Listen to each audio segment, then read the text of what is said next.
तुम्ही यापूर्वी एखाद्या जिल्हा परिषदेमध्ये अथवा पंचायत समिती किंवा नगरपालिकेमध्ये पक्षीय बलाबल समान झाल्यावर नगराध्यक्ष अथवा महापौर हा चिठ्ठीवर निवडल्याचं ऐकलं असेल.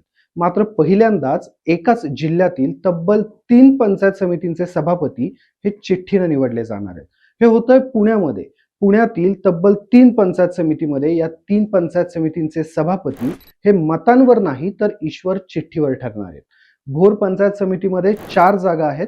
पैकी 2 जागांवर भाजप तर 2 जागांवर राष्ट्रवादी विजयी झाली आहे. मात्र या दोनही पक्षांचं स्थानिक नेतृत्व एकत्र येत नसल्यानं इथं चिठ्ठी टाकून सभापती निवडला जाणार आहे. अशीच परिस्थिती पुरंदरमध्ये देखील झाली आहे. तिथं 2 जागांवर भाजप तर 2 जागांवर शिंदे सेना विजयी झाली आहे. इथं देखील स्थानिक नेतृत्वात तोडगा न निघाल्यानं चिठ्ठीवर सभापती ठरवलं जाण्याची शक्यता आहे. तर मुळशीत 6 पैकी 3 जागेंवर राष्ट्रवादी अजित पवार गट विजयी झालाय.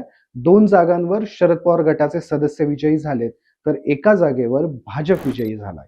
अजित पवार गटाचे स्थानिक आमदार शंकर मांडेकर यांनी शरद पवार गटाचे सदस्य आमच्या सोबत आहेत असं म्हटलं खरं, मात्र संग्राम थोपटे यांनी भाजप आणि शरद पवार गटाचे सदस्य घेऊन सत्ता स्थापन करण्याचा इशारा दिलाय. त्यामुळे यांच्यात देखील पेच निर्माण झालाय.